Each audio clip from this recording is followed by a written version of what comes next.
Hello and अस्सलाम वालेकुम welcome back to my channel.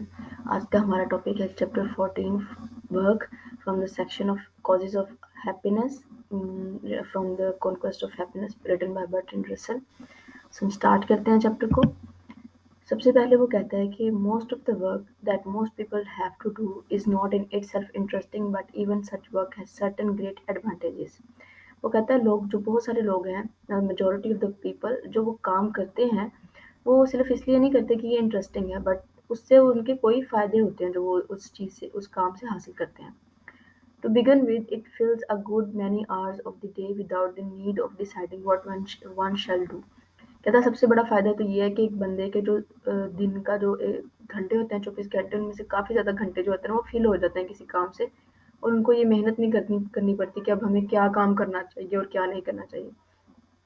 Most people, when they are left free to fill their own time according to their own choices, are at a loss to think of anything sufficiently pleasant to be worth doing। कहता है कि अगर ज़्यादातर लोगों को उनका time free जब मिलता है तो उनके लिए ये डिसाइड करना मुश्किल हो जाता है कि उनको क्या चीज़ करनी चाहिए जो उनके टाइम को फिल कर दे। And whatever they decide on, और जो भी वो फैसला करते हैं कि हम ये करेंगे अपने फ्री टाइम में, they are troubled by the feeling that something else would have been pleasanter. और फिर उनके अंदर ये फीलिंग आ जाती है कि नहीं यार, इससे कोई और चीज़ अच्छी हो सकती थी जो हमारे टाइम को फिल कर सकती थी और जो हमें प्लेयर भी दे सकती थी। नेक्स्ट वो बात करता है कि to be able to fill layer intelligently is the last product of civilization and at present very few people have reached this level। वो कहता है कि सिविलाइजेशन का जो लास्ट प्रोडक्ट होता है ना, वही होता है कि कोई भी इंडिविजुअल एक सिविलाइजेशन में अपने टाइम को, जो कि लेजर टाइम है, उसका फ्री टाइम है, फालतू टाइम है, उसको कितने इंटेलिजेंटली फिल करता है। And at present very few people have reach this level. Present की बात हम बाद में करते हैं, पहले मैं सिविलाइजेशन वाली लाइन को थोड़ा आपके लिए एक्सप्लेन कर दूँ। It is according to my interpretation, my explanation, ये बनता है मेरे हिसाब से, इसका यही जो है ना वो मतलब बनता है कि जब आप देखो सिविलाइजेशन जो होती है ना, वो ऑब्वियसली हर सिविलाइजेशन को एक टाइम पे जो है वो सुप्रीम भी होती है, मतलब ऑन द टॉप होती है, फिर एक दफ़ा बहुत ही मतलब वो उसको एक हर हर सिविलाइजेशन को मतलब अरूज भी आता है और जवाल भी आता है। तो जहाँ पे अगर हम अरूज की बात करते हैं, जब हम अरूज की बात करते हैं और जब हम ज़वाल की बात करते हैं, तो इसका मतलब ये है कि जब एक सिविलाइजेशन के जो इंडिविजुअल्स हैं वो ये डिसाइड कर लें कि उन्होंने अपना जो फ्री टाइम है उसको कैसे फिल अप करना है इंटेलिजेंटली, तो वो सिविलाइजेशन जो है वो ऊपर जाती है। लेकिन अगर वो ये नहीं डिसाइड कर पाते कि उनको अपने टाइम के साथ क्या करना है, तो वो सिविलाइजेशंस नीचे आती हैं। जैसे उसने कहा कि at present very few people have reached this level, और बहुत कम लोग होते हैं जो इस लेवल तक पहुंच सकते हैं कि वो अपनी सिविलाइजेशन को बचाने के लिए या अपनी इंडिविजुअलिटी को बचाने के लिए एक ऐसा टाइम, ऐसी चीज़ को डिसाइड करें अपने फ्री टाइम में करने के लिए जो इंटेलिजेंटली डिसाइडेड हो। Most of the idle rich suffer unspeakably boredom as the price of their freedom from drudgery. कहता है कि ड्रग ड्रग एडिक्शन से फ्री होने के लिए जो बहुत सारे रिच इडल्स हैं उनको बोर्डम का जो है शिकार होते हैं। At times they may find relief by hunting big games in Africa. उनको अफ्रीका में उस चीज़ को, अपने बोर्डम को ख़त्म करने के लिए वो क्या करते हैं, अफ्रीका में जाके हंटिंग गेम्स खेलते हैं, और by flying round the world, और पूरी दुनिया का फ्लाइंग टूर होता है। But the number of such sensations is limited.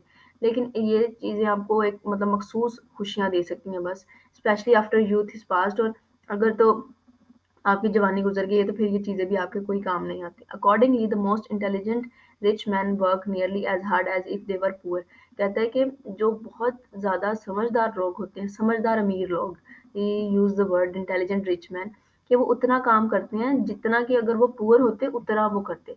मतलब आप देखो कि जो जितने भी कामयाब लोग हैं वो किस तरह से अपने टाइम को मैनेज करते हैं, वो अपने दिन का एक मिनट भी ज़ाया नहीं होने देते। तो हमें भी उस तरह से अपने आप को और अपनी सिविलाइजेशन को बचाने के लिए वैसे ही काम करना चाहिए। नेक्स्ट वो बात करता है work therefore is desirable first and foremost as a preventive of boredom, for the boredom that a man feels when he is doing necessary though an uninteresting work is as nothing in comparison with the boredom that he feels when he has nothing to do with his days। वो कहता है कि जो काम है ना उसमें जो सबसे पहले इसको जो डिजायरेबल और फर्स्ट एंड फॉरमोस्ट चीज़ है ना कि वर्क क्यों करते हैं, वो प्रिवेंटिव ऑफ बोर्डम है, कि हम बोर्डम से बचने के लिए करते हैं। लेकिन आप अगर कोई काम कर रहे हो वो ज़रूरी है तो आप, अनइंटरेस्टिंग भी बेशक वो वर्क है लेकिन वो ज़रूरी है तो आप करते हो। आप उसको मतलब उसमें आप इतना बोर नहीं होते। लेकिन अगर एक काम आप कर रहे हो और उसमें कुछ भी आप फ़ील नहीं कर रहे, मतलब वो इतना ना ही इतना इम्पोर्टेंट है, ना ही आप उसमें ये फ़ील कर रहे हो कि चलो बेशक ये अनइंटरेस्टिंग है लेकिन इम्पोर्टेंट है, मुझे करना है। लेकिन अगर ऐसा काम है जो बिल्कुल अनइम्पोर्टेंट भी है और आप उसमें कुछ फ़ील भी नहीं कर रहे, तो आप उसमें जो बोर्डम है वो ज़रूर फ़ील करोगे और आपको ऐसा लगेगा कि कुछ भी नहीं कर रहे आप। With this advantage of work, another is associated, namely that it makes holiday much more delicious when they come. वो कहता है कि इस काम करने का एक और जो एडवांटेज है वो ये है कि जब आप छुट्टी पे जाते हैं ना अपने काम से, तो फिर आपको वो अच्छी लगती है छुट्टी कि मैंने यार कोई काम किया हुआ है। बहुत ज़्यादा मेहनत करने के बाद जब आप थोड़ा रेस्ट लेते हैं तो आपको भी पता है उसका क्या प्लेयर होता है। Provided a man does not have to work so hard as to impair his vigor, he is likely to find far more zest in his free time than an idle man could possibly find. कहता है कि काम करने से एक बंदे का मकसद ये नहीं होता कि वो मतलब बहुत ज़्यादा जो है ना वो करे कि मैं ये हूँ, मैं वो हूँ। बस वो उसका ये मतलब होता है कि वो उसकी लाइफ के अंदर जब वो फ्री टाइम में हो ना, मतलब उसको अगर शौक ना भी हो काम कर उसको काम करने का शौक ना भी हो, तो वो काम इसलिए करता है कि अपने फ्री टाइम जब उसको मिले तो उसको अच्छे से एंजॉय कर पाए। The second advantage of most paid work and of some unpaid work is that it gives chances of success and opportunities for ambition.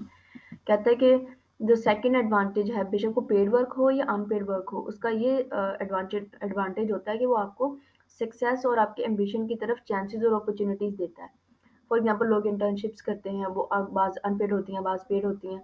सो वो उस तरह से उनकी सक्सेस की तरफ चांसेस बढ़ते हैं, वो चीज़ों को सीखते हैं और आगे बढ़ने की कोशिश करते हैं। In most work success is measured by income. कहता है कि काम जो है ना उसमें सक्सेस को कैसे मेजर किया जाता है कि इसकी इनकम कितनी है। आजकल उसी बंदे को कामयाब माना जाता है जिसके पास जितना पैसा हो। And while our capitalistic society continues it is inevitable. और हमारी कैपिटलिस्टिक सोसाइटी में तो ऐसा होता ही है कि जिसके पास, ऑब्वियसली मैंने आपको पहले बता दिया कि जिसके पास जितना पैसा होगा वो उतना ही कामयाब होगा। नेक्स्ट वो बात करता है कि continuity of purpose is one of the most essential ingredients of happiness in the long run. And for most men, this comes chiefly through their work. कि continuity of purpose कि हमने ये खत्म, मतलब एक चीज़ हमारी एक लाइफ का एक पर्पस खत्म हो गया तो अगला, अब अगला, अब अगला।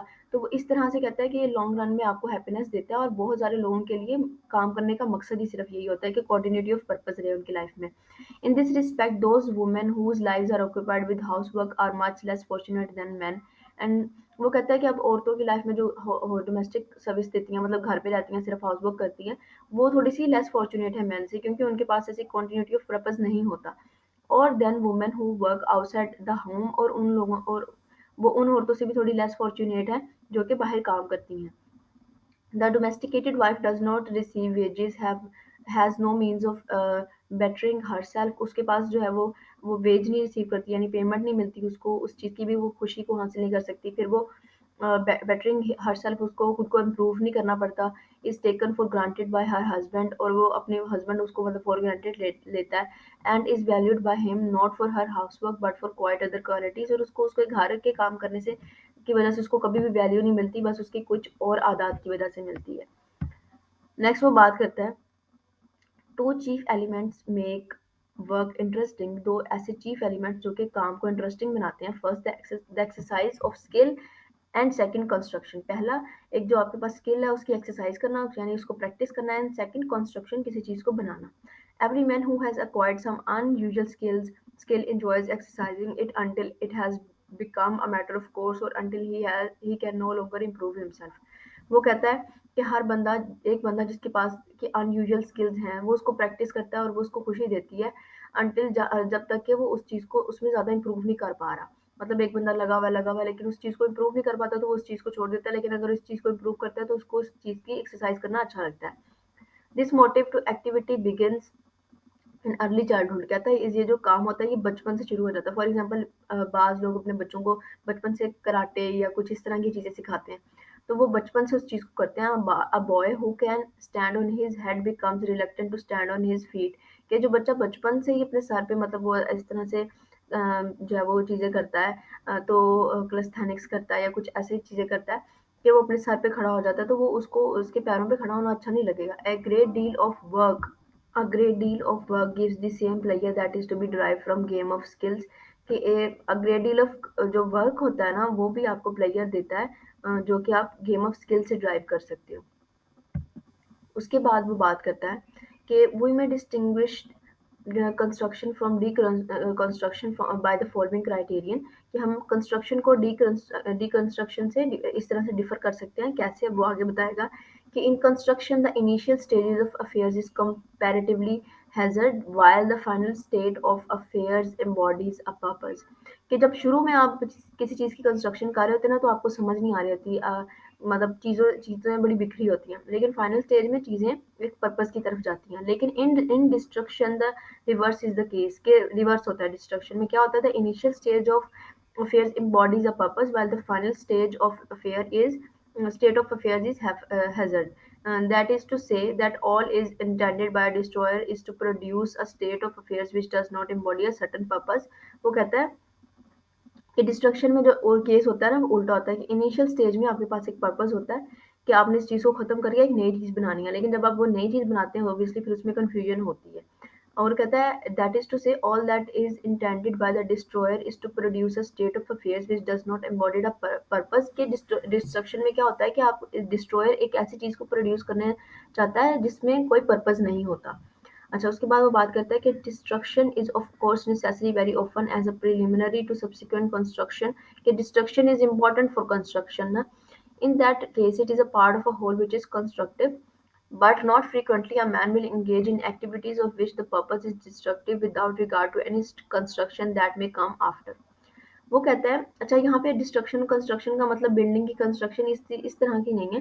कंस्ट्रक्शन से मतलब एक मैन की कंस्ट्रक्शन भी हो सकती है, एक मैन की डिस्ट्रक्शन भी हो सकती है, एक सोसाइटी की कंस्ट्रक्शन एंड डिकंस्ट्रक्शन हो सकती है, एक कम्युनिटी की हो सकती है, एज अ कंट्री होल हो सकती है, ग्रुप ऑफ पीपल की हो सकती है। सो ये किसी भी चीज़ों के अंदर इसकी बात हो सकती है, कहीं पे भी आप इसको ले सकते हैं। नेक्स्ट वो बात करता है कि the most satisfactory purpose are those that lead on indefinitely from one success to another without ever coming to a dead end। के satisfactory purpose वो होते हैं जिसमें आपको एक सक्सेस के बाद दूसरी सक्सेस मिलती रहे, जैसे कि continuity of purpose, जैसे कि उसने पहले बात की। And in this respect it will be found that construction is a great source of happiness than destruction, कि कंस्ट्रक्शन जो है वो डिस्ट्रक्शन से ज़्यादा हैप्पीनेस देती है आपको। मतलब एक बंदा है जो अपनी construction, for example in a human being एक कंस्ट्रक्शन हो रही है कि वो बंदा कुछ अपने अंदर एक स्पेसिफिक काइंड ऑफ आदत पैदा करना चाह रहा है, हैबिट्स पैदा करना चाह रहा है, तो उसकी कंस्ट्रक्शन में उसको इतनी खुशी मिलेगी। फॉर एग्जांपल एक बंदा चाहता है कि मैं दिन में 12 ग्लास पानी पीऊँ, तो अब वो 12 ग्लास पानी नहीं पीता था, लेकिन अब उसने शुरू किया, तो एक दिन में उसने पहले 3 ग्लास से शुरू किया, तो वो 3 ग्लास पानी पी रहा है, ठीक है, सुबह शाम दोपहर 3 ग्लास पीता है। तो अब उसने कंटिन्यूटी ऑफ पर्पस रखा और कुछ दिन ऐसे ही करता रहा, तो ऑब्वियसली उसको सक्सेस मिली, उसने 3 दिन पानी पिया, अब उसको उसकी आदत हो गई है। फिर वो उस चीज़ को बढ़ाएगा, 6 ग्लास करेगा, इस तरह करते करते उसमें सेटिस्फैक्ट्री पर्पस जब होगा ना, तो उससे कंटिन्यूटी ऑफ पर्पस होगा, तो उससे आपको ज़्यादा कंस्ट्रक्शन में हेल्प मिलेगी और ज़्यादा हैप्पीनेस भी मिलेगी।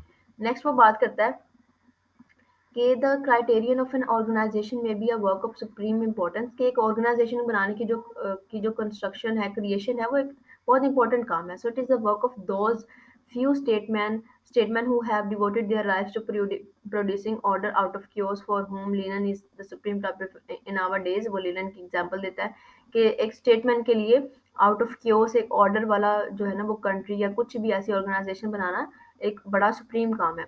The most obvious example are artist and man of science, के इसकी जो बहुत इंपॉर्टेंट एग्जाम्पल है वो कौन है, आर्टिस्ट और मैन ऑफ साइंस, जो कि ऑब्वियसली अपने लिए काम नहीं करते। उसमें वो शेक्सपियर की कुछ वर्सेस की एग्जाम्पल देगा कि Shakespeare says of his verse, so long as man can breathe or eyes can see, so long lives this.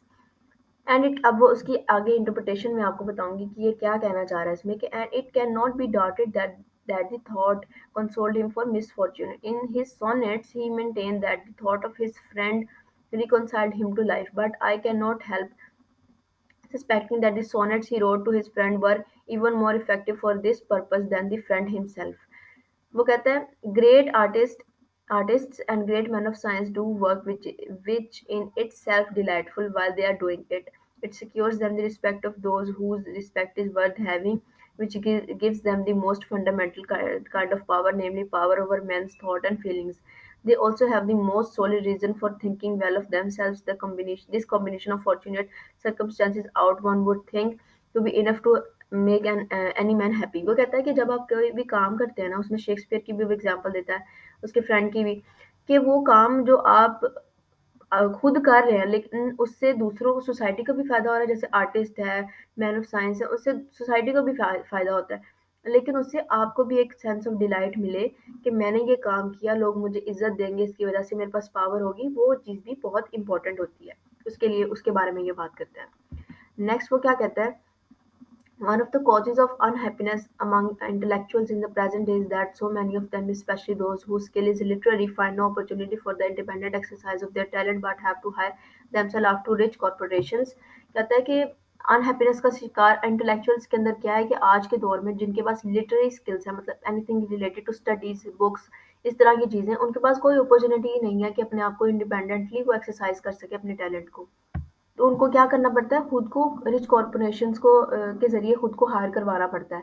ठीक है, जैसे कोई एक बंदा वो एनालिटिकल अप्रोच के ज़रिए चीज़ों को देखता है या वर्ल्डली अफेयर्स को देखता है, वो लिटरेरी पर्सन है ना, तो अब या वो पोएम्स लिखता है इन चीज़ों के ऊपर, कोई भी चीज़ है वो, बेशक वो राइटिंग्स लिखता है, कुछ भी करता है, तो उसके पास इतना अपॉर्चुनिटी नहीं है कि वो कुछ कर पाए, तो फिर वो कॉर्पोरेशंस के पास चला जाता है, उनके लिए लिखता है, उनकी तरफ से काम करता है, सो वो इंडिपेंडेंटली काम नहीं कर पाता। नेक्स्ट वो बात करता है, the production of satisfactory children is a difficult construction work capable of affording profound satisfaction. इस सेटिस्फैक्टरी चिल्ड्रन की जो कंस्ट्रक्शन है ना, बहुत मुश्किल है, उसके लिए आपको मतलब अफोर्ड, उसके लिए जो काम आपको कंस्ट्रक्टिव वर्क करना पड़ेगा, उसके लिए आपको केपेबल होना पड़ेगा, और फिर उससे आपको जो सेटिस्फैक्शन मिलेगी दैट इज वेरी मतलब good. Any woman who has achieve this can feel that as a result of her labour the world contain something of value which it would not otherwise contain.